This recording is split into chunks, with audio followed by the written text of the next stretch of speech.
night that the global approach didn't benefit anybody. I wasn't sure at the time whether you meant the process or the results, but tonight it felt like you guys sort of recaptured this connectivity. How, I guess, is what I'm curious about, and what changed from tonight to the other night. I mean, we obviously played a lot better in terms of our process, and then also, the outcome. But it's I don't know how it's a playoff series. It's if you look at any playoff series that goes to 6 games at least, there's going to be some tough games, and we had a tough game the other night. This team does a great job of just coming back in the next day in a very neutral way, taking whatever the lessons are, applying them forward, but then getting ourselves into the next opportunity. I thought we did that really well tonight, obviously. Yeah, Mark, Jared gets to start. Sorry. Jared gets to start tonight, and although his shot wasn't falling early, he seemed to give you guys some really good energy. First, is that what you were looking for by giving him the start? And then second, just talk about what it meant to you guys with the energy that he did give you. Yeah, I mean, like I've said before, I'm not crazy about who the starters are. It's just the first substitution. We just thought, he could give us some good stuff with that unit, just based on where we are right now with a couple of guys out. And he did. He was really good. His pop early was excellent.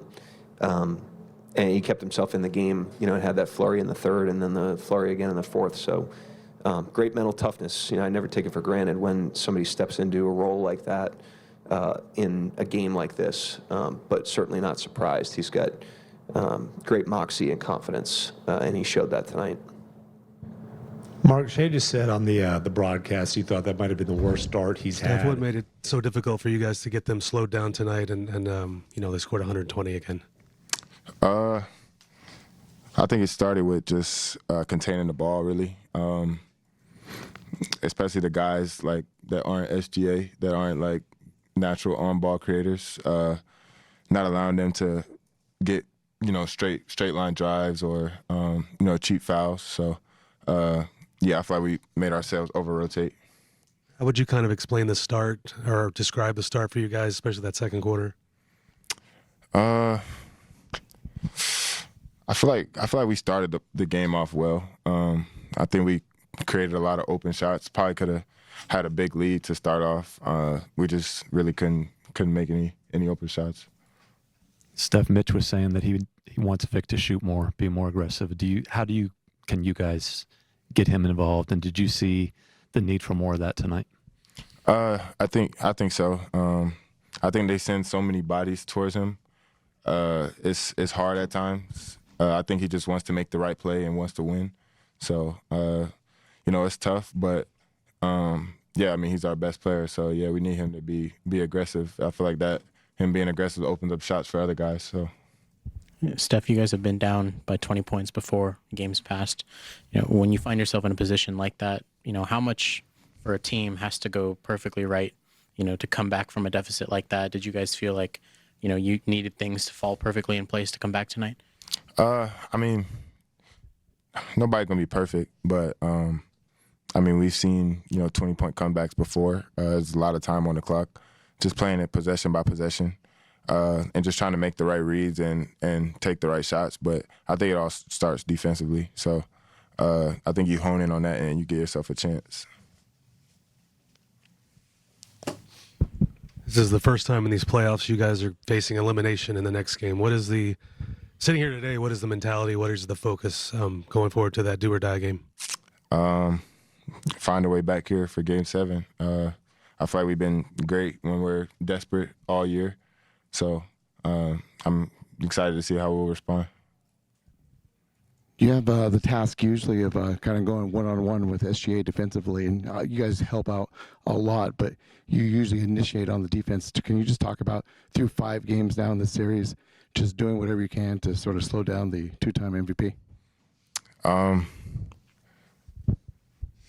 I mean, it's tough. I don't think it's just me though. I think it's a group effort.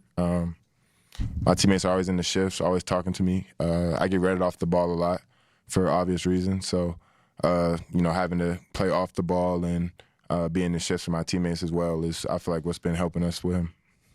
Stefan, it's going to be game 6. How difficult is it to find advantages against a team you know so well right now and who knows you so well? How difficult is it at that point of the series? I don't think it'll be difficult. I feel like we created a lot of advantages today. I just don't think we made shots. So, I mean, trying to create the same advantages, stick to our process and continue to trust that. And I mean, that's what's gotten us this far, and I think that's what's going to, carry us back here. Steph, the exertion in this series, the physicality, how tired are you, and how do you guys continue to create advantages even when you're tired? I'm fine. Personally, I'm good. But yeah, just, trying to play through it. It's tough. I just think with the way they guard, how physical they are, we don't get that same luxury to be able to play as physical on the other end at times. But offensively, I think we do a good job of screening and playing through it. So I think we create a lot of advantages, but I think we just missed a lot of open shots tonight. Thank you, sir. Yep. All right, so Castle and company try to figure things out for game number 6 as the series shifts back to San Antonio as they trail Oklahoma City now 3-2. Winner of it gets to match up with the New York Knicks, who've got some time to wait here after a sweep against the Cleveland Cavaliers. All right, Chris, explain to me from a Spurs perspective. Series moves back to San Antonio. They should still feel confident, even despite this loss. They've had some success now against this team. What needs to be different for them to get a different result? Let me go outside of Wemby. We've talked about Wemby. And this pains me to say this and mention this, but a little bit more out of De'Aaron Fox. He's battling. He's battling out there. He's trying to be the floor general, trying to be the floor leader that they acquired him to be. He's just hampered by that injury, so he doesn't have it in him to be his full self. With that being said, he has like tonight, 8 assists, 1 turnover, right? And they really need him for ball handling because Stephen Castle was doing an admirable job at it in the first couple of games, but he is not a traditional point guard. 20 That's why turnovers. he had 20 turnovers in 2 games. And so De'Aaron is trying to will himself, but they're going to need some help in that backcourt in the scoring punch. This team, as great as they are offensively challenged, especially with the injuries that they're dealing with. Even Derek Harper, he's not in full self. They're offensively challenged right now. So I think their defense is going to keep them in games, especially Dylan Harper, especially in San Antonio. I said Derek Harper. Yeah. I went back old school. What's his pops? My bad, man. That's not even his pops. That's Dallas. That's Dallas, Derek Harper. It's okay. Sorry, man. You are old.